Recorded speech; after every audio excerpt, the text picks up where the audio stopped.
Well, this is the upper garden of the Early Childhood Center. This is where we've been working for 5 weeks. We've just made some sub-irrigated planters.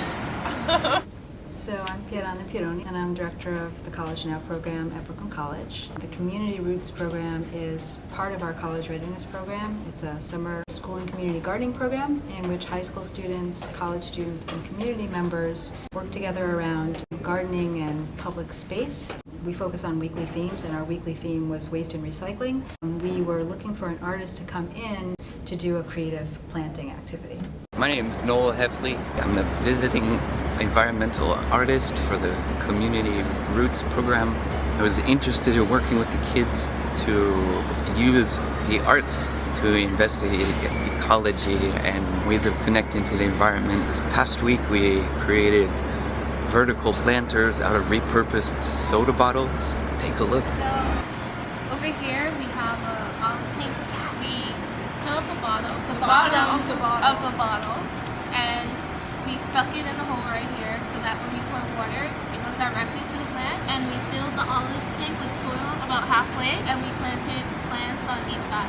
And then we put sand in here so it kind of purifies the water. The water drips a little slower, so it'll be gradual instead of drowning the plants. It's going to be used by little kids because this is the playground for the little kids. So they're going to run around, I guess, view the plants and be like, oh, that's cool.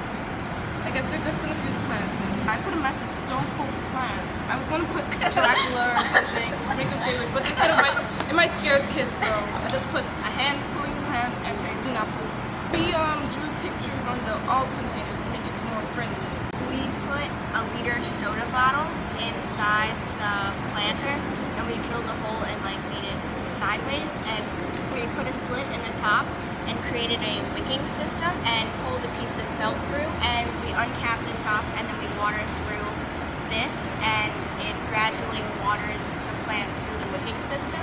We were shown how to use olive containers to create a sub-irrigated planter. We had general ideas, so we went online and found all of these interesting designs that people have done before, and we were sort of staring at it for a while, not knowing what to do.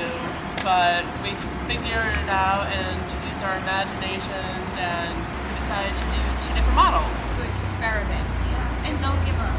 Yeah. Because there's so many things that you can do because they're so huge. You really enjoyed painting them. Yeah, that was a lot of fun because they're bigger than the bottles. So you can create a bigger design or Yeah, something. bigger canvas. What's the purpose of leaving the handles on? So we can move them around the garden. We have the choice to pick them up, so see they have already built-in handles, and we can arrange them in whatever way we want, whether it's like a total wall where we want to do green, red, or have it all around. Hi, we are now in Lowell Garden for the Brooklyn College Community Roots program. We worked on 2 different techniques. We used the towering technique, and then over here we have the hanging bottles from the holes from the brick wall. They're from soda 2-liter bottles, and we just cut the top off, and we inverted them so there would be a water reservoir under it. This is called a sub-irrigated planter. We cut a hole at the top that we turned upside down and put inside, big enough for a straw. And we place the straw inside where you can use a funnel, and you could put water into the bottom where the plant will suck up the water that it needs. Our group decided to do the flowers against the brick wall because we liked the flowers and the color on the brick. We decided to do the herbs and plants over on the towers. The kids in the building over there, they sometimes come here to play and pick leaves and eat them. I learned that even if you're in a small space, you can still plant using things that are reusable. Before, you wouldn't think that a soda bottle, that you could reuse it in a way that you could plant it, but now I know that you can use it to plant stuff. We thought it would be stronger if we braided the twine, and then we added a string for support, or else it would lean one way. We wanted it to balance. The towers are different from the hanging bottle because it's all different plants stacked on top of each other. You use wire at the top to hold all of them. So I think it's a quicker way. Basil up here is chamomile. The sand is used for the filtering of the water, so you can basically put dirty water and the sand and filter it out. What she's doing right now is she's gonna place some sand in, and here it filters it out. My wise, we saved a lot of time because it took longer than we expected. Be careful how big you make the hole in the cap. We had a problem. We made one of the holes really, really big, and we couldn't plug it up. The water just drowned the plants. Make sure you know what you want to do and how to do it. And also have a good spirit. Motivate each other, stay with a good work ethic, so you have to stay committed. Because sometimes the teammates might feel like giving up on the project. You have to encourage them. It's not as easy as it looks. Lowell Garden decided to paint our planters with bright colored, attractive things to the eye, like some animals, some birds.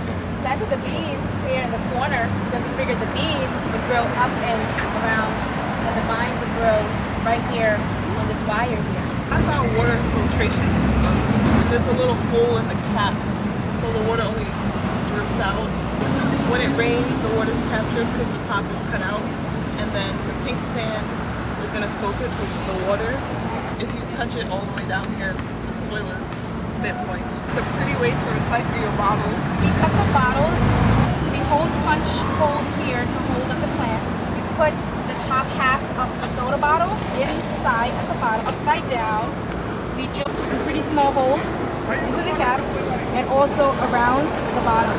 Whenever it rains, all of the water is going to go through the soil, and whatever the plant doesn't need will go to the bottom and sit here.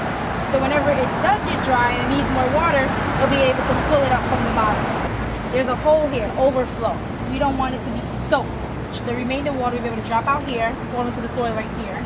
And also there's a straw. We can water through here. We'll fold up a paper, roll it up a little bit like this to create like a funnel system here. And you will water, and the water will go through the straw to the bottom. That way the plant and the roots are getting the water from the bottom, and it's going to go up. That's the best way for the plants to get water is through the roots. The columns here, all of the water is going to go through the top all the way to the bottom. We're able to grow more plants in a smaller space using less soil and also using less water. It could capture rain and it holds it because there's a sand, so it won't go through so fast. We have Pacifica, the pink one, and the purple ones. This one is the Portulaca. This is Portulaca here. This is the Vinca here. I think this also grows up in the vines as well. Painted brighter colors. It's really sunny. The light would reflect from the bottle back, so the plant won't get too hot and the water won't evaporate. There's a lot of sun comes to this area. When you're planting and taking care of plants, it makes you more aware and it calms me down. Because life can get a little hectic, and when you're just out here with the plants, some fresh air every day, get to water it, get to see them grow, it definitely gives you a sense of appreciation. We're giving someone some beautiful stuff to look at, and our tomatoes, someone can eat them one day once they're ready. Having it here next to a high school and elementary school, someone might be like, "Mommy, come to my school. I saw something pretty today." It'll make people think more about recycling and more about like creative little ideas they can do. Gardening overall is related to environmental justice because alternative methods.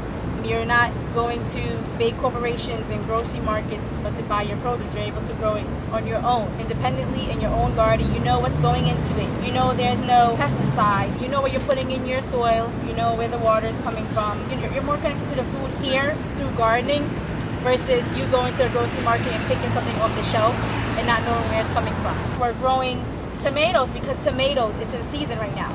We're growing kale here. We know it's going to be there year-round. We're helping the environment. We're using less fossil fuels. This space is also a great way to create community. And there's a whole bunch of other plots here where other students from Midwood and the elementary school and other community members come and garden. So we're all tied back into this. We're all creating a sense of community. We're reducing our waste. We're not having as much runoff because there's a lot of plants here to soak up the water. So we have to try to use less water. Water stays in the bottom. It's just not water being wasted. We can actually put a container underneath at the very bottom to collect the excess water that goes through the column and then pour it back in the top, and it will filter through the sand. So this can be a closed water system. Thanks so much, guys.